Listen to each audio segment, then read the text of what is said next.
નમસ્કાર, આપ જોઈ રહ્યા છો ન્યૂઝ રૂમ। હું છું કિશન। હાલ સમાચાર ગણેશ ગોંડલને લઈને આવી રહ્યા છે। ગણેશ ગોંડલના જે અપહરણનો જે કેસ હતો, જે એથ્રોસિટીની જે ફરિયાદ દાખલ કરવામાં આવી હતી, તેને લઈ અને સૌથી મોટા સમાચાર આવી રહ્યા છે। ગણેશ ગોંડલનો જે મેટર છે એ મેટર હાલ કોર્ટમાં ચાલી રહી છે, મેટર પેન્ડિંગ છે। એવામાં ગણેશ ગોંડલને કોર્ટમાં રજૂ કરવામાં આવ્યા। જૂનાગઢની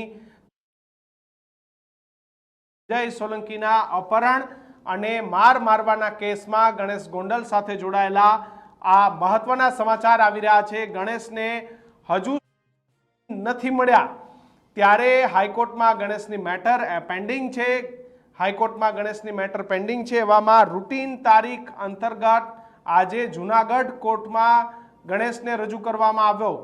રૂટીન તારીખ અંતર્ગત જૂનાગઢની જે કોર્ટ છે તેમાં ગણેશ ગોંડલને રજૂ કરાયો। રાજુ સોલંકીના પુત્રના અપહરણમાં આ કેસની અંદર ગણેશ ગોંડલને રજૂ કરવામાં આવ્યો। સંજય સોલંકી અપહરણ અને મારવાના કેસમાં હાલ ગણેશ ગોંડલ એ જેલમાં છે।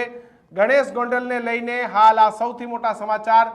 કોર્ટની અંદર ગણેશ ગોંડલને રજૂ કરવામાં આવ્યો છે, સાથે જ ગણેશની સાથે અન્ય જે અપરાધીઓ છે તેમને પણ રજૂ કરવામાં આવ્યા છે। ગણેશ જાડેજાને આજે જૂનાગઢ કોર્ટની અંદર રજૂ કરવામાં આવ્યો, તેની સાથે બાકીના જે આરોપીઓ છે તેમને પણ રજૂ કરવામાં આવ્યા। રૂટીન તારીખ અંતર્ગત ગણેશ ગોંડલ એ જૂનાગઢની જે કોર્ટ છે તેમાં રજૂ થયો। ગણેશની સાથે બાકીના લોકો પણ રજૂ થયા। ગણેશ ગોંડલના જે જામીન મેટર છે હાલ હાઈકોર્ટની અંદર પેન્ડિંગ છે। એવામાં જે નીચેની કોર્ટ છે તેમાં બિપિન પંડ્યા અમારી સાથે ફોન લાઈન પર જોડાયા છે। બિપિન, આજે કોર્ટમાં રજૂ કરવામાં આવ્યો, રૂટીન હતું, કયા પ્રકારની કાર્યવાહી કોર્ટ દ્વારા? બિપિન, કયા પ્રકારની કાર્યવાહી?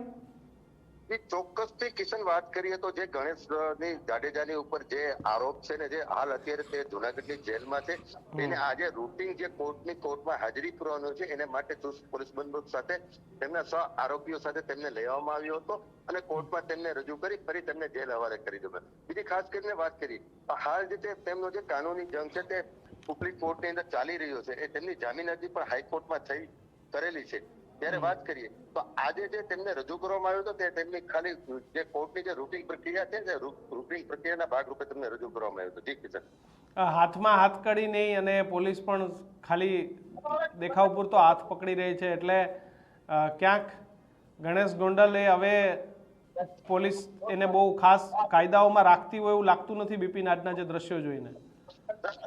ચોક્કસથી વાત કરીએ તો તેમની સાથે મોટો પોલીસ કાફલો હતો, મોટા પોલીસ કાફલા સાથે તેમને કોર્ટમાં રજૂ કરવામાં આવ્યા હતા। બીજી વાત કરીએ તો પોલીસે સુરક્ષા બંદોબસ્ત પણ જે કોર્ટને જે કમ્પાઉન્ડ છે તેની અંદર સુરક્ષા બંદોબસ્ત પણ ગોઠવવામાં આવ્યો હતો અને તેમને આ રીતે રજૂ કર્યા હતા। જી, આભાર। તો ગણેશ ગોંડલ અને તેમની સાથે જે અન્ય આરોપીઓ છે તમામને આજે જૂનાગઢની કોર્ટમાં રજૂ કરવામાં આવ્યા હતા। રૂટીન મેટર હતી।